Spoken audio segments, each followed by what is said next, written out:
Doctor అని అబద్ధం చెప్పి డివోర్స్ అయిన స్త్రీని బాగా అనుభవించి ఆనందించి చివరికి ఆమెను మోసం చేసిన సుమన మొదటి భర్తతో డివోర్స్ అయింది.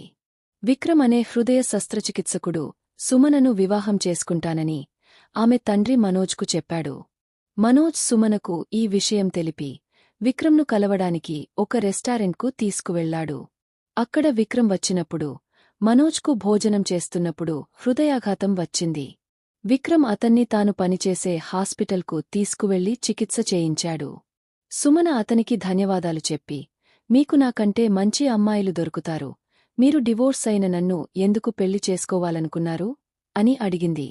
అప్పుడు విక్రమ్, మీరు చాలా ఎడ్యుకేటెడ్, అందంగా కూడా ఉన్నారు. డివోర్స్ గురించి నేను చింతించను, బాగుంది అన్నాడు. అదే సమయంలో ప్రియా అనే యువతి వచ్చి, నేను విక్రమ్ చెల్లెలు అని చెప్పి భోజనం పెట్టి వెళ్ళింది. మరుసటి రోజు విక్రమ్ నిరంజన్ అనే వ్యక్తిని సుమనకు పరిచయం చేస్తూ, మేం 4 నుంచి 5 మంది కలిసి ఈ హాస్పిటల్ నడుపుతున్నాం, ఇతను నా సన్నిహిత మిత్రుడు అన్నాడు. తర్వాత సుమన విక్రమ్ను వివాహం చేసుకోవడానికి అంగీకరించింది. కాని మరుసటి రోజు మనోజ్ ఇంటికి వెళ్లిన విక్రమ్, మేం నడుపుతున్న హాస్పిటల్లో మా స్నేహితుడు నా నుండి 20 లక్షలు మోసం చేసి పారిపోయాడు, కాబట్టి నేను సుమనను పెళ్లి చేసుకోలేను అన్నాడు. మనోజ్, 20 లక్షలు నేనే ఇస్తాను, నువ్వు సుమనను పెళ్లి చేసుకుని కొత్త హాస్పిటల్లో పనిచేయి అన్నాడు. సుమన కూడా, ప్రియా మా ఇంట్లోనే ఉంటుంది, మీ ఖర్చులన్నీ నేనే చూసుకుంటాను అని విక్రమ్కు చెప్పింది. మరుసటి రోజు సుమనను పెళ్లి చేసుకుని ఆమెతో సుఖంగా జీవించడం ప్రారంభించాడు. కాని ప్రియా బయట టెన్షన్ పడుతుంది. తర్వాత విక్రమ్ ఫోన్కు వేరే నంబర్ల నుండి కాల్స్ రావడం మొదలయ్యాయి. మనోజ్ తన మెడికల్ రిపోర్ట్ విక్రమ్కిచ్చి, దీన్ని చూసి చెప్పండి అన్నాడు. విక్రమ్, అర్జెంట్ సర్జరీ ఉంది, సాయంత్రం చూస్తాను అని అక్కడ నుండి లేచి వెళ్లాడు. తర్వాత సుమనకు అతనిపై సందేహం వచ్చి సర్జరీ గురించి ప్రశ్నలు అడగడం మొదలుపెట్టింది. భయపడిన విక్రమ్, ఇలా ఎందుకు ప్రశ్నిస్తున్నావు అని అడిగాడు. అప్పుడే అతని ఫోన్కు మ్యారేజ్ సైట్ నోటిఫికేషన్లు వచ్చాయి. వాటిని చూసి షాక్ అయిన సుమన, ఈ నోటిఫికేషన్లు ఎందుకు వస్తున్నాయి అని అడిగింది. విక్రమ్ ఆమెను కోగలించుకుని, నేను నీకు ఎప్పుడూ మోసం చేయను, భయపడకు అని ఓదార్పు ఇచ్చాడు.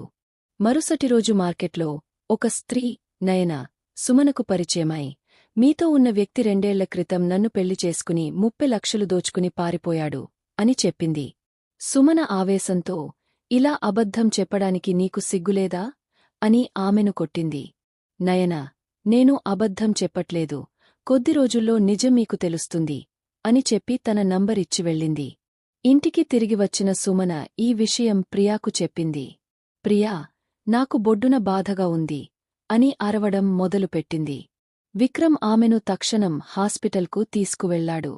అక్కడ సుధీర్, డాక్టర్, ఈమె కిడ్నీ ఫెయిల్ అయింది, అర్జెంట్గా 10 లక్షలు కావాలి అని అన్నాడు.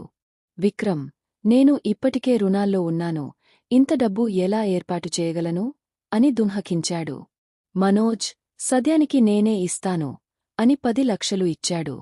విక్రమ్, సద్యానికి మీరు నా ఇంట్లో ఉండండి అని తన ఇంటికి మనోజ్కు ఇచ్చాడు. మరుసటి రోజు ఆ ఇంటి యజమాని వచ్చి, ఈరోజు ఒప్పందం ముగిసింది, ఇక్కడ నుండి వెళ్ళండి అన్నాడు. షాక్ అయిన సుమన, ఇది నా భర్త ఇల్లు అన్నది.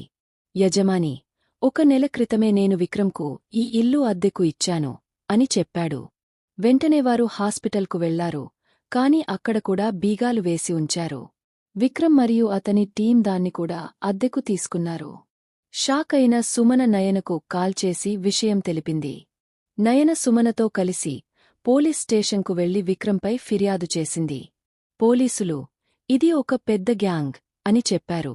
నయన, నాకు కూడా డివోర్స్ అయింది, సుమనకు కూడా అయింది, అంటే విక్రమ్ డివోర్స్ అయిన స్త్రీలను మాత్రమే టార్గెట్ చేస్తున్నాడు అని చెప్పింది.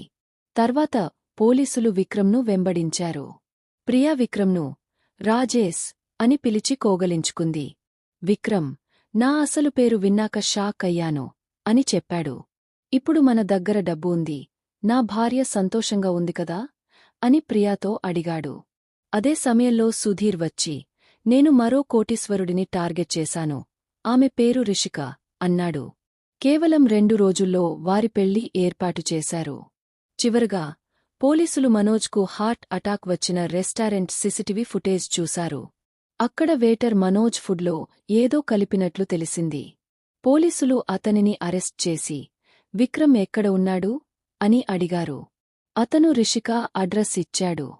చివరికి పోలీసులు అక్కడికి వెళ్లి పెళ్లిని ఆపి విక్రమ్ మరియు అతని గ్యాంగ్ను అరెస్ట్ చేశారు.